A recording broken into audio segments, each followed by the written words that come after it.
everyone knows that this will be recorded because we would like to share it with some people who couldn't be here to watch it live. And then there will also be a Q&A session after all the readers have read. So you can submit those questions to the chat function, or you can unmute your microphone and ask a question. That is totally fine. Since this is a smaller group, that's totally manageable in this situation. So without further ado, we will get started in this reading. So the first reading that is going to be done today is, I will be reading it, but it is an excerpt from April Ford's novel Carousel. April is a Montreal-based LGBTQIA+ writer and educator and National Council Quebec Region representative for the Writers' Union of Canada. Her debut novel, Carousel, was released in May of this year by Inanna Publications, and it was just announced, like last week, as the 2020 International Book Awards winner in the category of LGBT fiction. The Minerva Review called Carousel a marvelous debut novel about family, madness, sexuality, aging, and obsession. April is also the author of Death is a Side Effect, a collection of poems, and a short story collection entitled The Poor Children. Her stories, poems, personal essays, and articles have appeared in print and online journals in Canada, the US, Mexico, Germany, Scotland, and Spain. She is the recipient of a Pushcart Prize for her story, Project Fumarays, and she's held fully funded residencies at Virginia Center for the Creative Arts and UCross Foundation. She holds a BA in creative writing and professional writing from Concordia University and an MFA in fiction from Queen's University of Charlotte. Since 2002, April has helped at-risk youth, university students, community groups, business professionals, and non-traditional learners explore their passions and aptitudes for language and creative expression. Currently, she's a bilingual crisis responder for Kids Help Phone, and she facilitates creative writing workshops for at-risk youth through the Quebec Writers Federation sponsored program, Writers in the Community. So that's the part where I would have said, welcome, April, and she would have come on and read, but I will read. And the moment that she texted me and asked me to read a portion of her novel, I immediately went to the first chapter because it starts off with beautiful images and really complex prose, I think, to go along with it. And I was talking with Paul, actually, and I practiced reading these first 5 or 6 pages a few times before this event after she texted me, and I liked the first chapter even more after reading it out loud because I got to hear some of the musicality in the prose. And yeah, there are some French words which I looked up and tried to learn how to pronounce in a very short amount of time, but I'm just gonna speak them with confidence, and I apologize in advance to any French speakers out there if I do not pronounce something correctly. All right, I am going to get started now. Okay. The most important distinction between an antique carousel and a modern day merry-go-round. The first is made of wood and operates by steam engine. There's a band organ at its center, the axis around which proud, handcrafted horses transport delighted children. The organ is ideally a Wurlitzer 146, and its music generated from perforated paperboard sheets. There are no other types of mount on the carousel.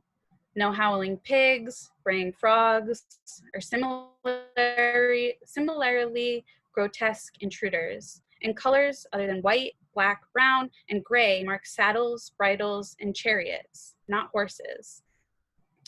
A historic carousel, one that has traveled across the world and through generations of careful restoration specialists, should showcase horses of uniform color. Dapples, blazes, and socks are okay. The outside horse in a row of 3 should be tallest when the carousel is stationary and immobile once the brilliant fleet begins to revolve around the axis.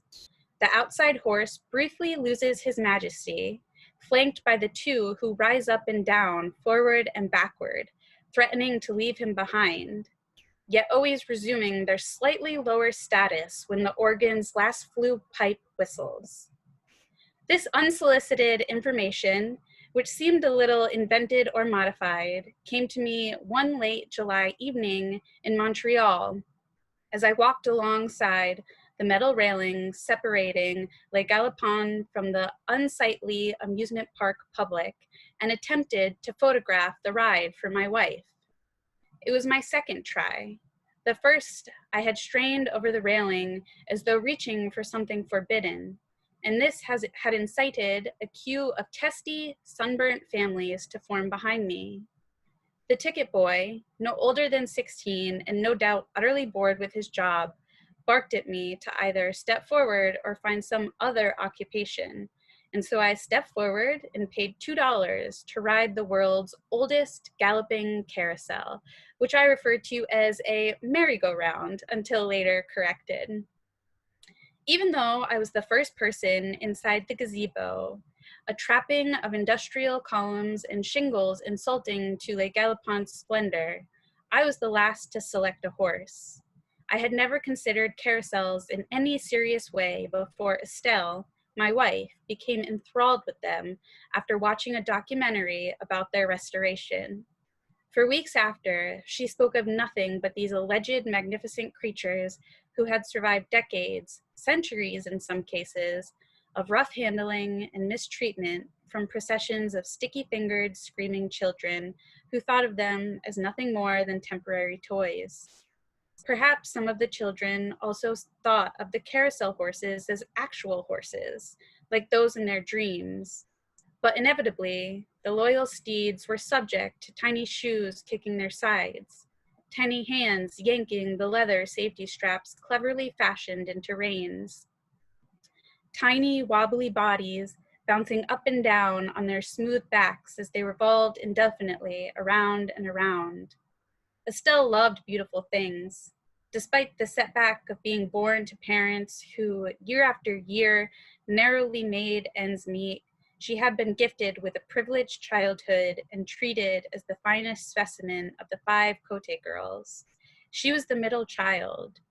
She who was always at risk of being overlooked in the confusion of older and younger siblings. She who was always too small to borrow an older sibling's clothes, yet too slow to grow out of her own for the younger ones. But Estelle's precocious love of aesthetics, her ability by age 5 to recite the differences between an oil painting and a watercolor, her insistence on setting the dinner table in summertime with wreaths of field flowers she made herself, inspired little Estelle's parents to put their faith in the future and cultivate her aptitudes so that one day she might become more than the daughter of yellow tobacco serfs from Landelier, a community 1 hour northeast of Montreal, whose identity was so bonded to its religious heritage, its inhabitants seemed to dwell in a time capsule. Estelle and I were both 20 when we met, but Estelle spoke and moved in the manner of a distinguished person, one who had doors open for her, coats hung, and cigarettes lit. She appeared to come from old money, when in fact it was I who came from a brand of wealth and pedigree. I could not speak to her at first. Her perfectly reasonable question, "Where is Rue de la Commune?" stunned me with its inhumane musicality, its flute-like tenor. I pointed southeast and then crossed Rue Notre Dame Oust as the light changed mercifully to green. Before I stepped onto the opposite sidewalk, Estelle was tugging at my coat sleeve, apologizing. But could I be more specific? And where had I gotten my hat? She adored hats, though she believed bandanas and headscarves suited her better. My hat looked like a post-World War I trilby, though she couldn't be certain. Would I mind taking it off to show her? What followed were the next 25 years of our life together. And that's where I'm going to stop for that reading, because I really enjoy. Oh yeah, there's clapping. I think that those opening pages, the images just really capture the tone and style of the entire book. And I mean, obviously that's what you want in a novel. That's what as a writer you kind of aim for. But I chose those pages because I think that it gives such a great sense of the characters in just such a brief moment of time. So I hope you enjoyed that, and I encourage everyone to check out April's book. I know that in the flyer and the email there is a link to her website and the book, so I very much encourage you to check that out, as well as the other readers' websites, but they can plug themselves too. All right, great. So next up, we have Rachel McCrum. Rachel is a poet, performer, and workshop facilitator. Originally from Northern Ireland, she lived in Edinburgh, Scotland between 2010 and 2016. She was the first BBC Scotland poet in residence and Broad Occult spoken word cabaret Rally in Broad. She was the 2016 recipient of the Robert Louis Stevenson Fellowship and the 2015-16 Coastword Writer in Residence. Rachel has taught and performed in Greece, South Africa, Haiti, and Canada, and toured her first book, The First Blast to Awaken Woman Degenerate, published by Freight Books across Ireland, Scotland, and England in 2017. She was the co-founder of Stewed Rhubarb Press. She is now delighted to call Montreal home, where she is co-director of Mile End Poets Festival, membership coordinator of Quebec Writers Federation, and runs around with various poetry events, including the bilingual series Les Cabaret Bâtard and the new summer Sunday evening series Breathing Space. A Bella Caledonia review of her first book calls Rachel an endless empathetic writer, blessed with the ability to roam into the most unreachable chambers of our dreams and tell us the wonders and horrors she saw there upon her return. Welcome, Rachel. Thank you. I have to put a correction into that bio because I hadn't realized that I'd sent you an old one, and I'm no longer the direct membership coordinator of the Quebec Writers Federation as of last November. And there's nothing more embarrassing than having that read out when your old boss is sitting watching this entire thing. So Laurie, I saw you catch that. Be assured I'm very embarrassed that I sent an old bio. Thank you so much, Erin.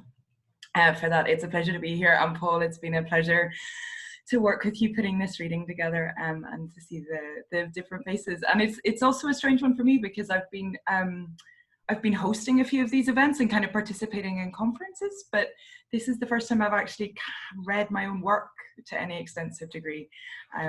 So I'll just have to try and rein in my natural ability to talk endlessly without saying anything and get on with some poems.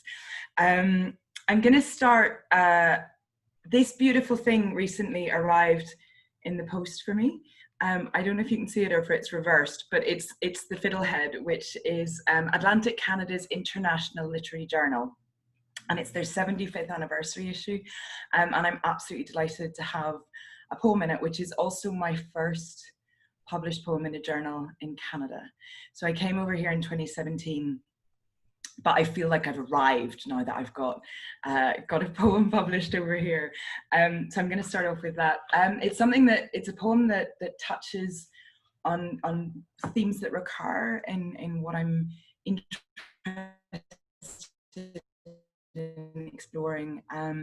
Women's voice, women in the most inclusive sense of the world, bullshit women, shameless women, witches, dark places, and how we deal with darkness, I think, as well, to give proper attribution. And this is a beautiful series of sort of Montreal relationships, I think. The poem is actually inspired by a book in French, which is called Les Dévorations des Filles, by a Francophone writer here, a poet and writer and journalist called Catherine Lalonde. Her book was translated into English as The Fairy Devouring by Oana Aviles-Kioy, who is a Romanian-Canadian translator who's living and working in Montreal. That translation, coincidentally, which I'd only just realized when I realized that's what I pulled out, won the A.M. Klein Prize for Poetry from QWF last year. So there's a whole series of links. And it's a book about very strange things happening deep in the forests of Quebec. A mythology, I think, that sometimes isn't as apparent as it could be here. And I'm fascinated by what Catherine and Oana did with it. The title of the poem is Breast Snout of the Earth Pig. Breast snout of the earth pig is what happens if you take the words badger nipple, translate them into Swedish, and translate them back into English again. So now you know. Breast snout of the earth pig. Look, the job is to be a bitch, to be the bitch. Laced with vinegar and spilt milk gone sour. The crystal ball long cracked and rolled under the piss pot. This country has always bred witches. Heavy-titted, full-hipped, muckraker, crone of the outskirts, beaten back and unbowed, covenless, to the point, aslant, askew, and above all, knowing you, where you came from, who you who are air and unsure. To squint eyes and the knuckle slap, badger nurture, rough love. The archetypes come calling from dark places in the forest for our own good. And for all this, we'd still bury them alive if we could.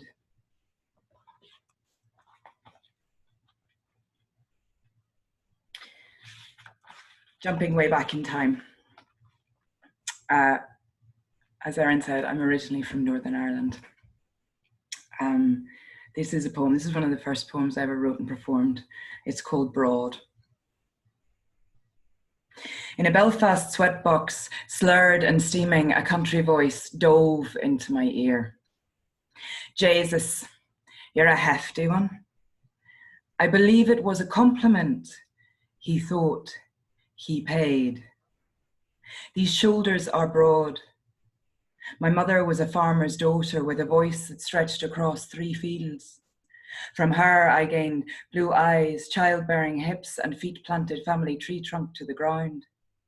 From her I learned that self-indulgence is a dirty word, that it is important to get the potatoes on the table for your brothers before you write the application for the university. She did both. The first in the family to live by words rather than by her hands, and she grew along the way uncharacteristically quiet.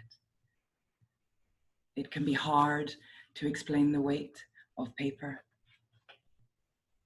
In the church hall after my great-grandmother's funeral, they turn over my palms as they clasp my forearms to see if I have yet managed an honest day's work. I have only one callus to show them. The indentation between the knuckles of the middle finger of my right hand.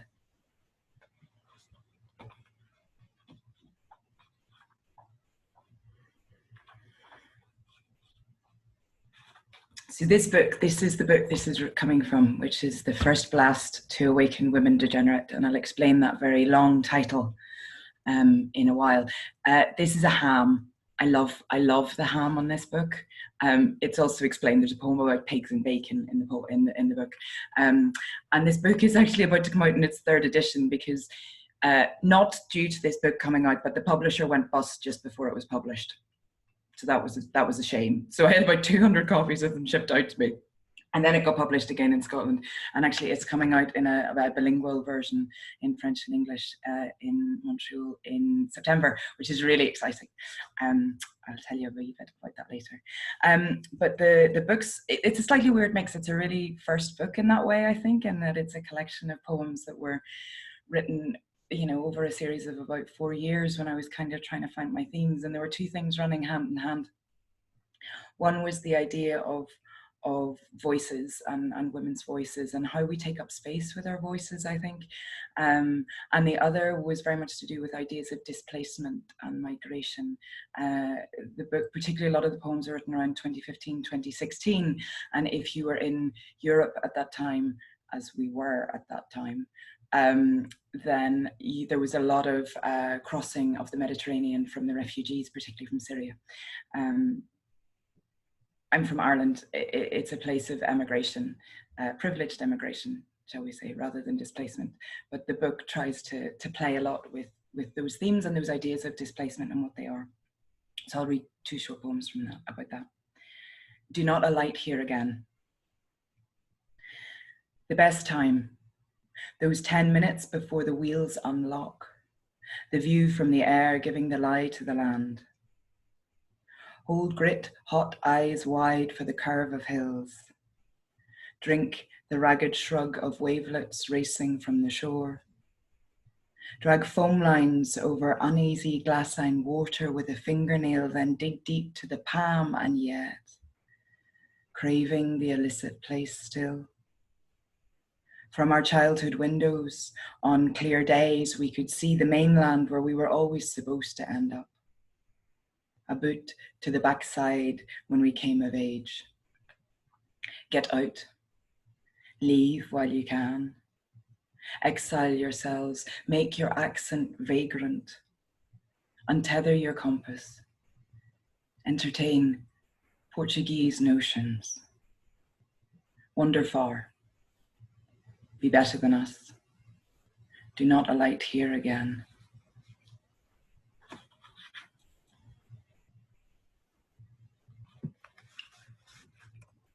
There's a suite of 3 poems called Problems to Sharpen the Young, and they're all related to those mathematical problems where there was a chicken and a fox and a bag of corn and a farmer, and there was a boat and he had to get it from one side to the other, and you've got to work out how many crossings it takes.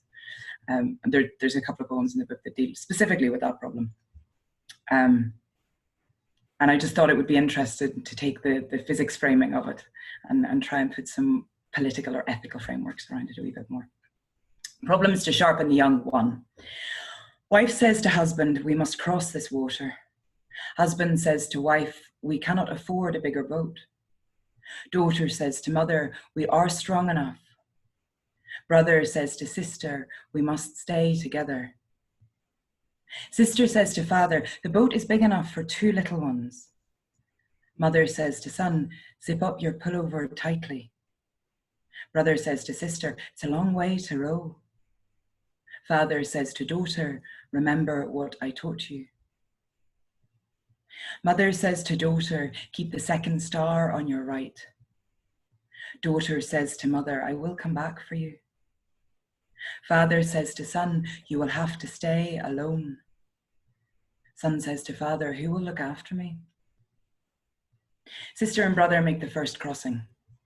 Daughter returns alone, son remains alone. Mother takes the boat over. Son returns alone. Sister and brother make the 2nd joint crossing. Mother and son are reunited. Daughter takes the boat back. Father takes the boat over alone. Daughter remains alone.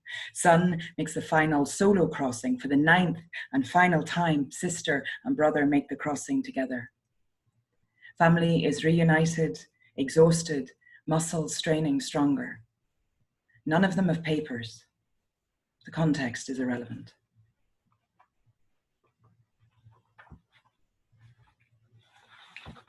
Okay, I'm going to finish up with 2 more. I have strayed from the path of my reading, but I'll find my way back. Okay, this was a recent one, the most recent one actually. And again, I'm still thinking a lot about shame and shamelessness and how we talk and things we say. Tongue. St. Anthony, the patron saint of lost things, died in 1231 from edema, which is a sort of swelling of the body. Perhaps all the lost things came to rest in his fluids. When he was exhumed in 1263, he had totally decomposed, except for, curiously, his tongue. The tongue was reportedly just as wet and incorrupt as it had been in his life when he was celebrated for his oratory skill. I had grandly stated that I write with my tongue, but in truth that would result only in a certain dribbling effect on the paper. What is said with the tongue is not meant to rest forever. The tongue should be the first thing to rot. Who wants that fleshy mistake organ following you around for eternity? The cat is currently tirelessly licking these words off the page, the skin of my wrist and her own arse. Her endless capacity to soothe herself with her own spittle being a much more useful deployment of tongue than writing. What is the function of tongue?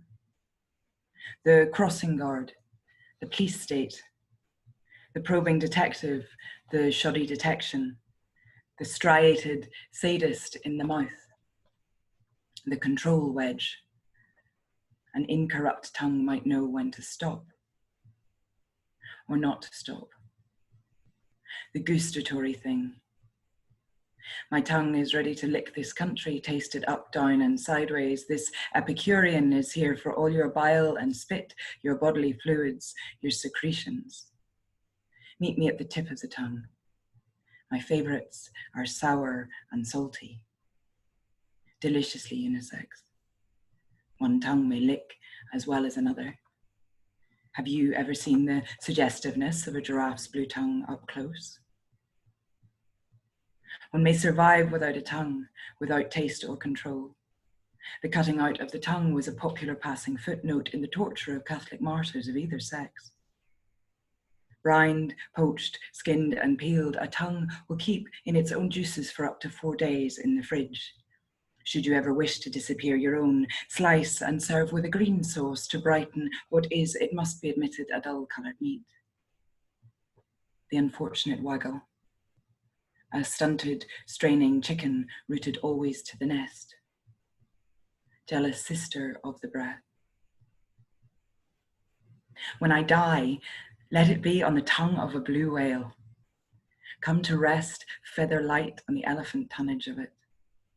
Be palpated tidally against baleen ridges of the soundless, musculous palate till I'm broken, shattered, a lost thing swallowed at last.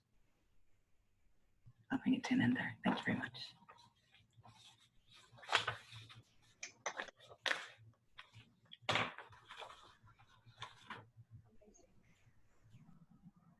All right. Well, thank you so much, Rachel. That was gorgeous. I always love poetry that just kind of sucks you in with its rhythm. And for a second, I forgot that I was emceeing this, and I was just like, yes.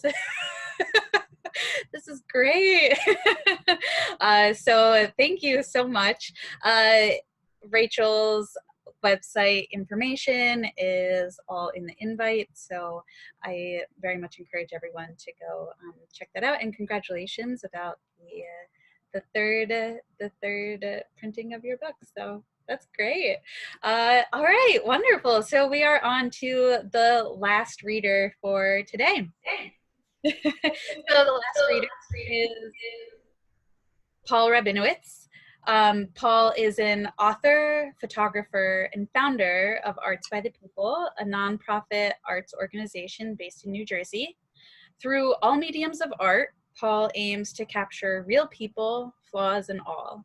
He focuses on details that reveal the true essence of a subject, whether they be an artist he's photographing or a fictional character he's bringing to life on the page. Paul's photography, short fiction, and poetry have appeared in many magazines and journals, including Long Exposure Magazine, Linden Avenue Literary Journal, Piff Magazine, Burning Wood, The Metaworker, and others. He was also a featured artist in Nailed Magazine. Paul is the author of Limited Light, a book of prose and portrait photography, and a novella, The Clay Urn. Paul is currently at work on his first novel, Confluence, and a collection of prose poems called Grand Street Revisited that will also be released as a short film. Paul has produced many mixed media performances and poetry animation films that have appeared on stages and in theaters in New York City, New Jersey, Tel Aviv, and Paris. Paul is a written word performer and the founder of The Platform, a monthly literary series in New Jersey, and Platform Review, a journal of voices and visual art from around the world. One reviewer of Paul's novella states, Rabinowitz imagines the deep inner worlds of individuals longing for peace and love, longing to stop the hurt. And in doing so, he draws few conclusions, but rather expands one's capacity for empathy. Welcome, Paul.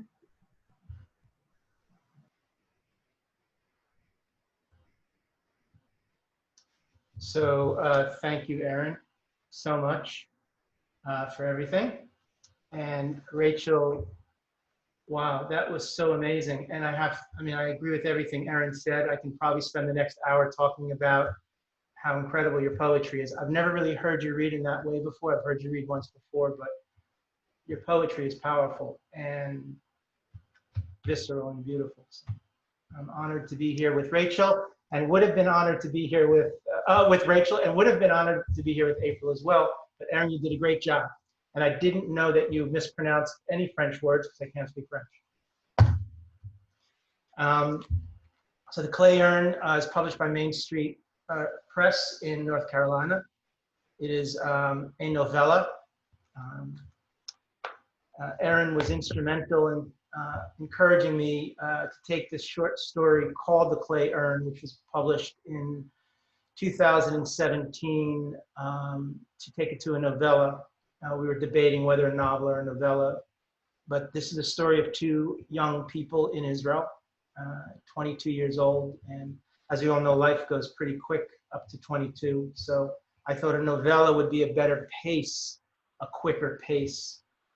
I graduated university in the States in 1984 AD, and I moved to Israel. I studied the Arab-Israeli conflict in school, so I wanted to work in the Middle East. Israel, I'm Jewish, so Israel took me in.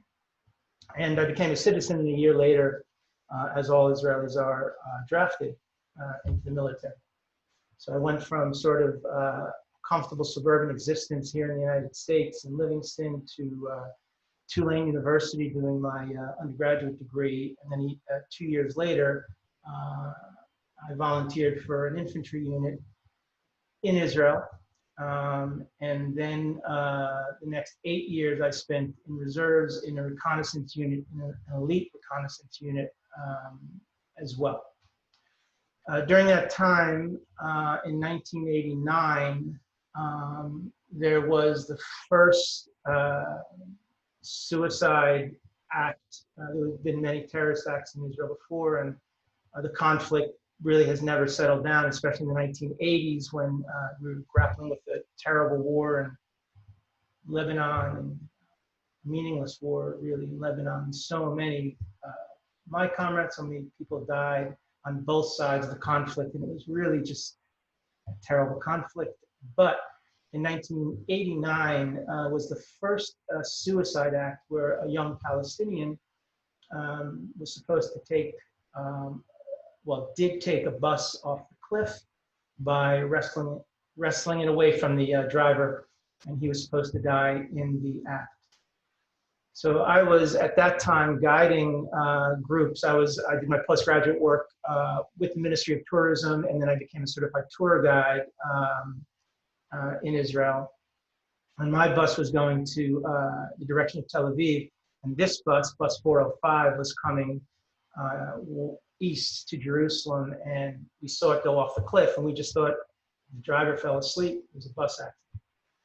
So I stopped the bus that we were on. I ran down into the ravine, and the carnage was terrible. I don't use the word the carnage was great. The carnage was terrible. The bus exploded. 46 people on the bus, 23 lost their lives. And I ran down and went to one person and kind of stayed with her. I knew she wasn't going to make it, but she was still alive and cognizant. And in the 14 minutes that she and I were together, and I held her in my arms, she revealed so much. And about an hour later, I went up The military came, they took care of everything. We realized about 3 hours later that it was a suicide attempt or a suicide act. That he survived. 2 weeks after that, I got married. So my mind already was in a different place. My family was coming. My wife and I lived in Jerusalem, and we were planning, and it got locked away for about 25 years. And then about 7 years ago, something happened, something triggered something in my memory that sort of brought this all back to the forefront. And I decided to write a short story about it. And then, as I say, with Erin's coaching, she said, you really should put this into a longer story, because it's not, the backdrop is about the land and two peoples, and there's a lot of duality and mirroring between the Palestinians and Israelis. And so I turned it into a full-on novella. The last thing I'm going to say before I read is life is filled with ironies. And so if you look up, you don't have to, but if you have nothing else to do later, you can go onto Wikipedia, Bus 405, Tel Aviv, Jerusalem. Under popular culture, there's 3 references to this incident. And one of them is the sister who was waiting for her sister to arrive in Jerusalem. And of course, her sister never came. This woman went on to be a popular singer-songwriter and lyricist, and actually wrote a song, Waiting for Rachel, Waiting for My Sister. And unbeknownst to me, my name appears on the Wikipedia site, the clay urn, and I realized that she is the sister of the woman who died in my arms, and I did not know that. Some people encourage me to contact her. I find it difficult, but now after much more coaching, now I have a book, and now my name appears with hers. I'm going to reach out to her in the next couple of weeks. I just have to plan that email. So we're going to pick up the clay urn. This is a story about 2 young people, Ari and Ilana. It is a fiction novel, but very closely aligned to my memory, my time in Israel as a soldier, and falling in love.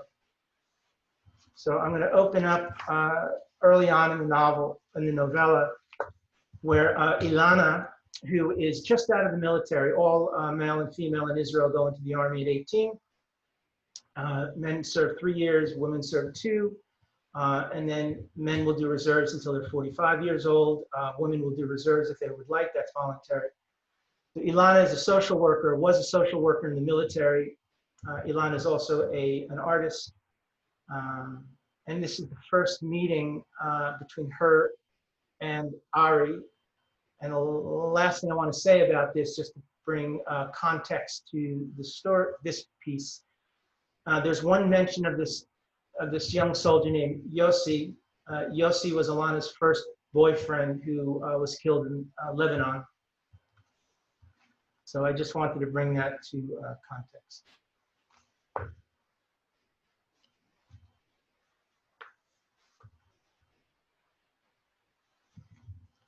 They first met in a crowded grocery store. Ilana's friend had organized a party in Jerusalem and asked her to come up from Tel Aviv. She ducked into the small store to buy juice to mix with the vodka. The store smelled of fresh produce and dried Mediterranean herbs. She settled into the slow-moving line. The boy in front of her smelled like mint shaving cream. He was tall and lean. His green uniform hung off broad shoulders and flared out at the waist. She watched his hands fold his red beret and slide it beneath his left shoulder strap. She moved closer and inhaled. Pinned on his breast pocket were silver paratrooper wings. Around his sunburnt neck was a black shoelace that held his dog tag, the silver tag secured inside a hand-sewn patch of black canvas to avoid flashing at night He placed coffee, a carton of milk, a tin of red shoe polish, and 2 chocolate bars on the rubber belt. She dropped her basket next to his and cleared her throat. You home for the weekend? She said. He didn't react. She watched his tongue circle around his chapped lips. She remembered buying chapsticks for her first boyfriend, Yossi, the last time they met. The paratrooper's lips were thick like his. Are you stationed in the South? You have to be careful. The desert sun is strong. She waited for him to react. Maybe he was hard of hearing. She wanted to pry him open, listen to his stories about bullets that whizzed by his head during an ambush in Lebanon, how a small piece of shrapnel had pierced his eardrum. He would be forever damaged. You can tell me about it, she would say. I'll understand. He'd reveal hundreds of stories during intimate nights. She would put a cigarette in his mouth and place an ashtray on his chest. Ash would hang limply from the burning paper. She would watch his lips wrap around the filter. Eventually, the ash would tumble down onto the white sheet. With each moment of silence, her body vibrated. She felt a hot flash rush through her cheeks. She inhaled and pushed her basket closer to his chocolate bars, her palms cold and wet with sweat. I'm home till Sunday morning, he said. The young cashier looked at Ari, her lips stretched tight around large white teeth. She asked, you want a bag? He quickly picked up the items and stuffed them into his backpack. He arranged his gun strap across his chest. The cashier's green eyes followed the movement of his hands. Excuse me, you forgot this, the cashier yelled while holding up his shoe polish. He kept walking, leaned on the glass door, and stepped outside. Ilana picked up a box of Trojans from the rack and dropped it on the belt. This too, she said. The cashier's lips closed quickly around her teeth. Ilana stuffed the forgotten tin into her bag, bundled her hair, and tied it in a loose knot atop her head. She looked at her reflection in the glass door and stepped outside. She felt the sudden heat of the midday sun on her skin. She exhaled, walked up to Ari, and removed the tin of red shoe polish from her plastic bag. Their eyes met. You forgot this, she said. I didn't sleep much last night. I'm a bit out of it. You think a coffee might help? They walked slowly to the bustling outdoor mall on Ben Yehuda Street, and Ari told her he just returned home from a week of intense training.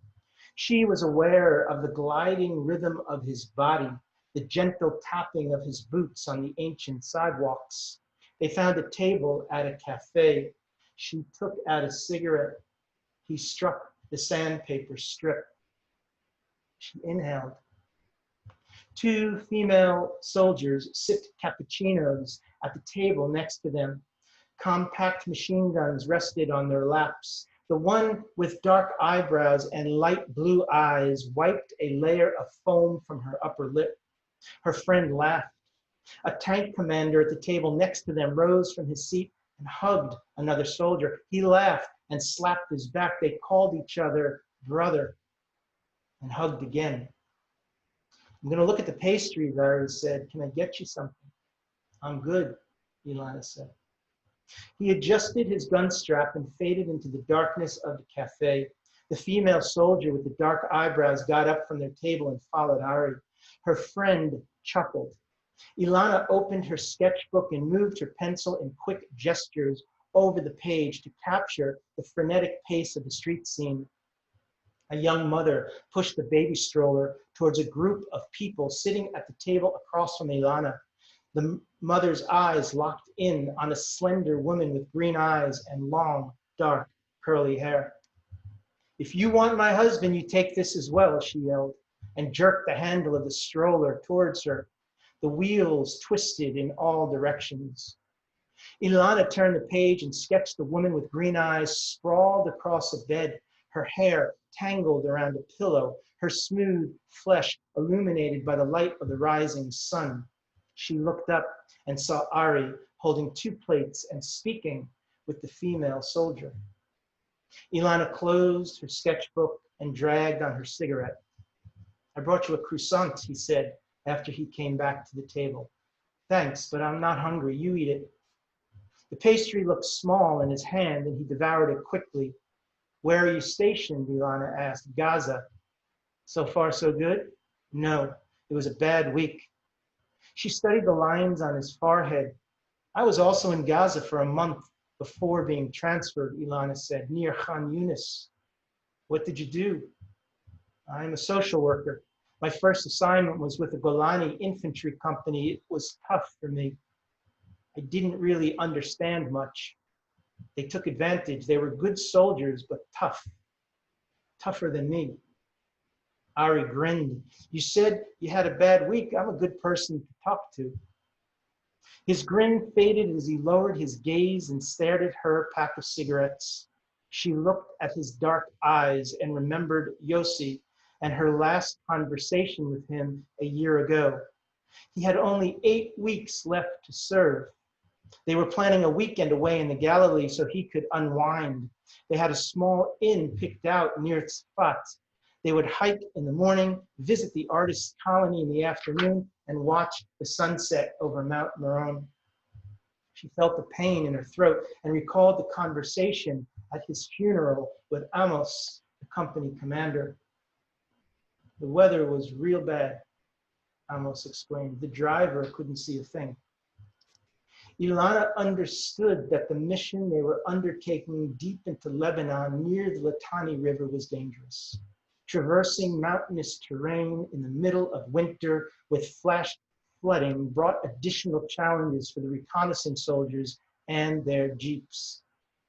At the funeral, Ilana stared at Yossi's mother. Tears dripped down her face and rolled into crevices around her mouth as the baby that suckled her breasts was being lowered into the hard earth. Yossi's mother understood that in this tiny country, survival depended on service. Few ever questioned the reasoning. A steering wheel turned 1 inch away from the edge of the cliff would have extended his life.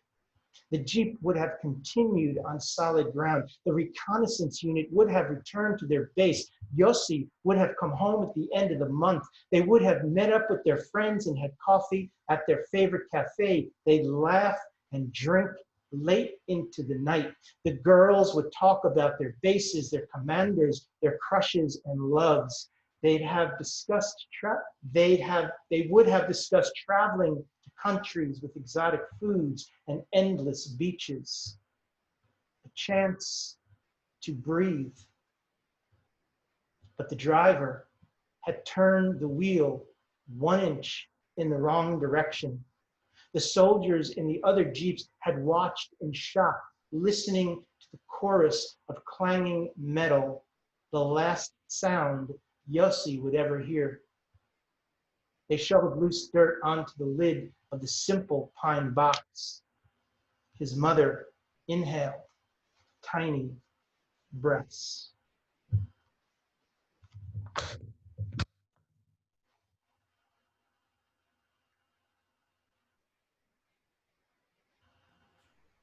Great. Thank you, Paul. That was wonderful to hear aloud. As Paul mentioned, I did work with him on the novella, and so I've heard the progression of it, and it's just great to hear him read that long section from it. So that was really great. So now we have some time for questions, and if anyone would like to submit a question to the chat function, you can do that and I can ask that, or if you'd like to just kind of raise your hand and ask a question to either Rachel or Paul, feel free to do that, since this is a since we won't have like 50 people jumping in at once. So are there any questions?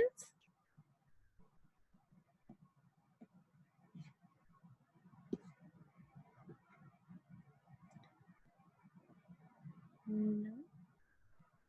I have a question to get us started. One thing that I think is really interesting is the difference between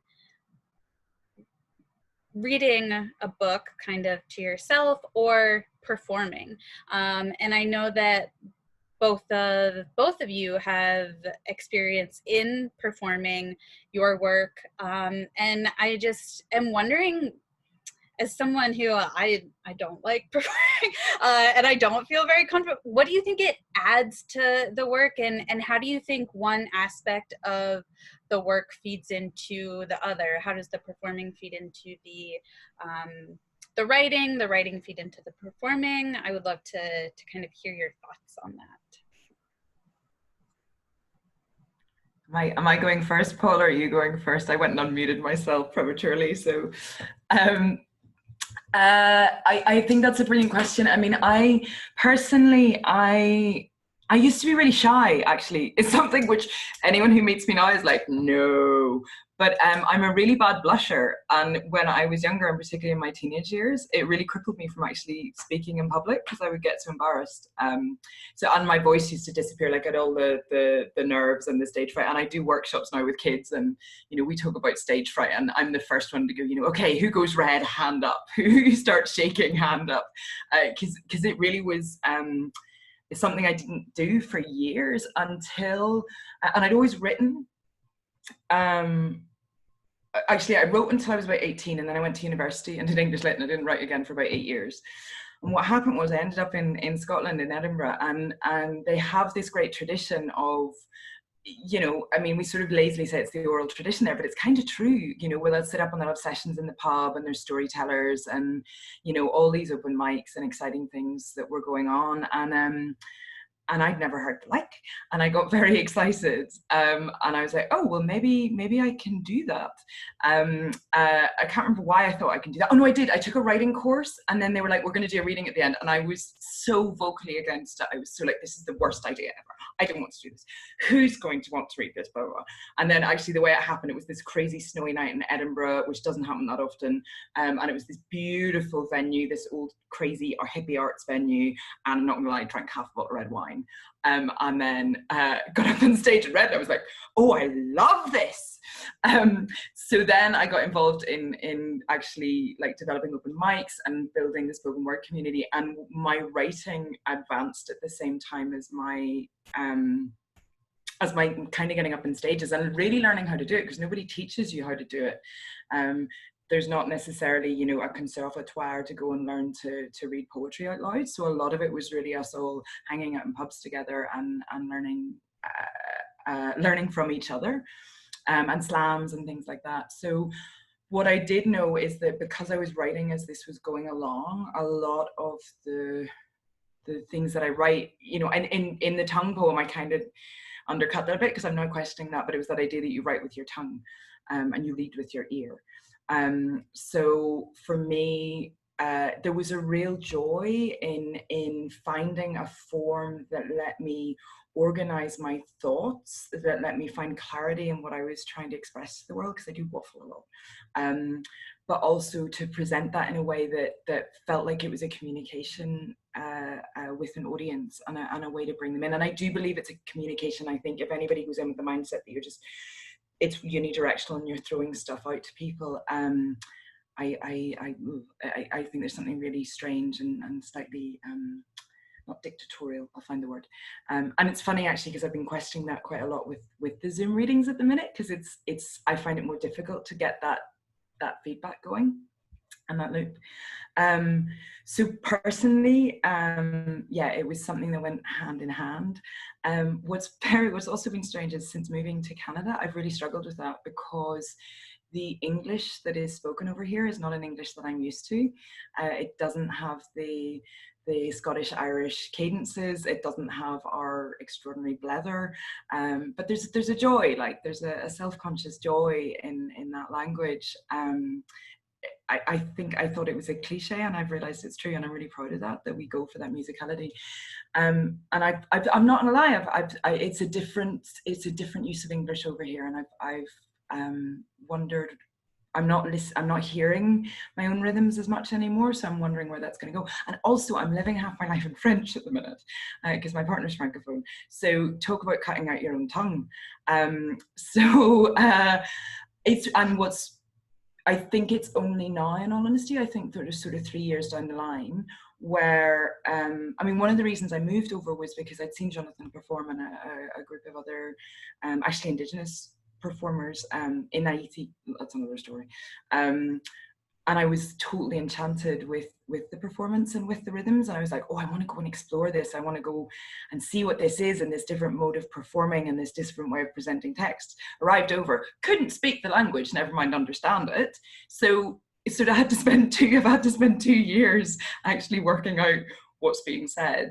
And I think I'm finally in a position where I've sort of, I can free up my tongue again. And that's letting me write again, because I really put a snooker on writing for a couple of years. Yes, there's a blether.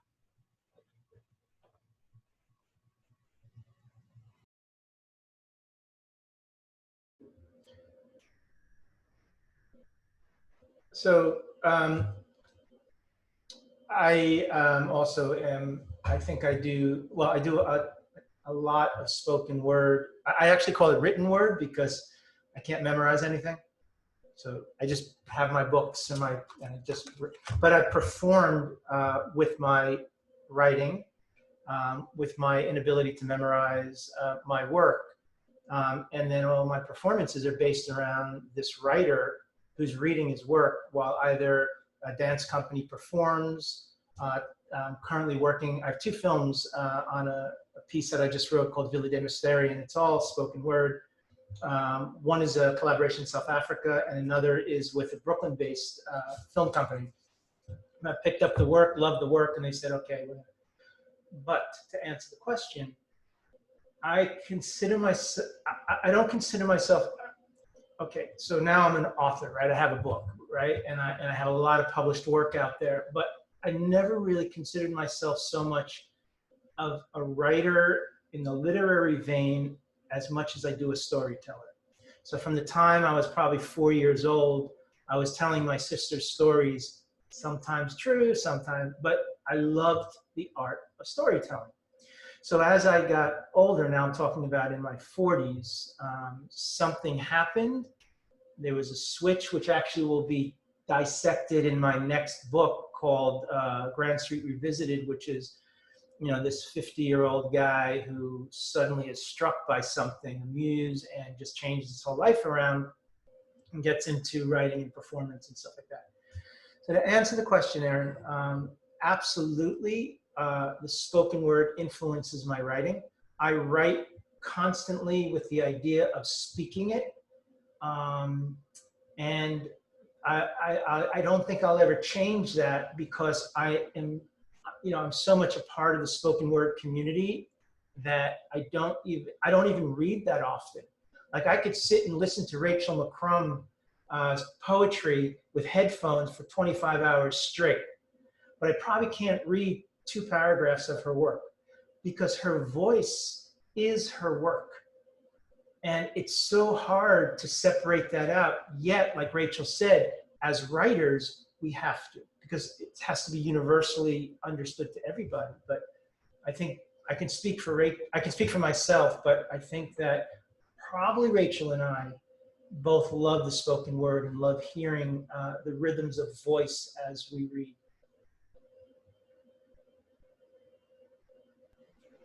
Great. That was very, very insightful. I think that sometimes reading things aloud just completely changes my thoughts on a piece or something like that. And it's not really anything I experienced until I got more into the literary community. So that was really great hearing about that. We have a question in the chat function, and this is to both of you. So maybe we can switch the order, and Paul will go first, and then Rachel can answer after. Can the readers speak to handling and managing their inner critic, which is that's a very universal question as well. So Paul, how do you go about handling your inner critic? I don't do dishes enough, and I should cook more. That's my inner critic. No, I'm not sure if I know what you mean. Now, excuse my ignorance, because I want to answer the question more than like I should do dishes more, because that's what my wife tells me I should be doing. No. All kidding aside, when you say inner critic, what do you mean? Erin, help me with that a little bit. I am imagining the inner critic that tells you that, well, personally, I struggle with an inner critic when I'm writing that says, this isn't interesting, this is not something that someone wants to read. And I think that's something that a lot of my friends that are writers too struggle with. Yeah. Okay, thank you so much. And I didn't mean to make light of it, the inner critic. Two things I would say, and that's a great question. Now that I fully understand it, it's a great question. Number one, you gotta get a really good writing partner. Erin Jones was my ears. You know, she kind of oversaw my work and said, you know what, Paul, I don't know what the hell you're talking about here. And that's important, but you have to trust that person. You have to trust that person more than anything else. You really do. Number two, and I think Rachel will attest to this, although I'm not sure. Writers are odd people. We're super confident about what we do, for the most part, because we write and we want to get our work out to the public, right? Now, sometimes we'll question what we're doing and we'll say, I don't know, this, that, and the other. But we have this inherent need to get our work out to the public, or else we wouldn't be artists. We'd just be writers and we put things away in a journal and never read them out loud. A blessing and a curse that I have is confidence. So I have never, ever shied away from anything.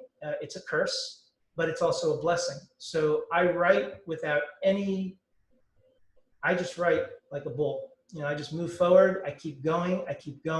I hope the metaphors hit. I hope it makes sense. But again, you have that writing partner who you can share work with, who will say to you, great, but. So that's my inner critic. Confidence when writing. You got to get to that point where you have confidence. You can't just write your first piece and say, okay, this is the greatest piece on earth, because then you're lying to yourself. But you have to kind of little by little put those blocks together.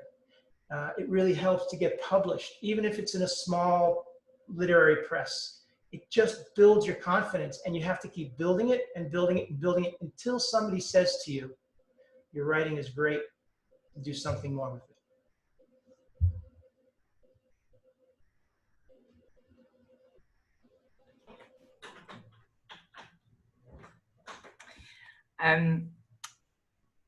Writers are odd people, definitely. I was just thinking that I'm doing some translation work at the minute, so I'm reading a lot of other people's poems in great depth, and I'm just like, God, we're such a weird bunch. I think it's a really great question, and there's, like Paul says, there's sort of a number of factors there. I think for me, it's not so much a writing partner as a community, actually, and a sounding community. So it's kind of that thing of going, well, I've got something that I'm not sure about, but I'm going to present it to these people that I trust, and I'm going to trust them to hold it, and I'm going to trust them to give me honest criticism about it. And not every community does that, you know. It's really about you find yours, I think. I was really lucky in Scotland in that I worked with a group, I'd say predominantly women who we had a mentor together, and she set up this whole series of witnessing and holding space for each other that was really, it really let us take risks, and then also opened us up in a way where she really would give, I mean, the honest feedback, and even from the group, the feedback could be it would have been brutal under any other circumstances, but it was always meant for the art and for what you were doing and for the best intentions and really beautiful questioning. And that was an amazing group. So I think having something where you present this sort of slightly unformed, vulnerable, raw-bellied thing to, and go, here's this little baby bald kitten, like, help me make it strong and powerful and it can go out into the world, right? And I do think that's key. Maybe that's a writing partner or all the rest. But there's also a bit where you get to that point. And I think it's different for everyone. I love what Paul says about confidence. I think there's a flip side to that as well, where if you get in the flow of it, if you get in the flow of the writing and you're just there in it, you kind of lose yourself in it. You lose that self-consciousness and you let that go as far as that's going to go. And it might need pared back and it might need shaped at the other end. But you can let yourself, just trust yourself to drop into it, right? For me personally, I have a real magpie brain, so I read bits and pieces of everything constantly, and then I'm trying to find ways to knit them together. And I don't have a lot of confidence in what I think about them unless I can put them in a poem. So there's huge amounts of research goes into stuff to bring out these sort of quite, the poems are just so Problems to Sharpen the Young. The Problems, that book, was originally written in the 9th century by a monk from York, England, and he wrote 81 problems in Latin, to like mathematical problems to sharpen the young, including like 8 that are unsolvable, which I just think is sadistic. And it was there to teach math. So when I was writing those poems, I was looking at movement and I was looking at theories of displacement, and I was looking at what if we reframe this idea of moving units? My dad and my brother are physicists, so that had come into it because my dad's quite apolitical because he thinks about science in the world. And I was like, well, what if you flip that and suddenly put it in a political, ethical context? And then there were boats. And so there was a million, this is the magpie brain, right? So there's like a million bits and pieces. And I have to research and read that, and everything gets covered in notes and bits of paper. And then I just jump into it. And it's so far into it, I can't hear that critic. And that critic is strong. That critic does exist, but there's a flow comes into it, and then you get your little bold kitten baby, and you bring it out to the group you trust, and then you toughen it up for the rest of the world, right? That's my theory. I'm gonna have to steal that image, little bold kitten baby. when I'm drafting, I'm gonna have a draft and be like, oh yeah, this is your little bold kitten. Oh, that's wonderful. Great. So those are the questions that we have from the audience, and I think that those were wonderful answers that we had. And lastly, if we don't have any more questions, I will just say that all of the authors today, including April, who unfortunately her power was out, their work is all linked to in the invites that Paul was sending, and so I highly encourage to go visit their websites. I think that kind of supporting arts and artists is always important, but very important right now as it is to support kind of all smaller entities right now. And yeah, so this was really wonderful. Thank you so much to Paul and to Rachel for reading. Thank you for asking me to host. This was great. I didn't realize how much I missed readings. And yeah, I hope to see you all on a reading sometime soon. Stay safe, stay cool, and have a great Sunday evening. Thank you. Thank you all.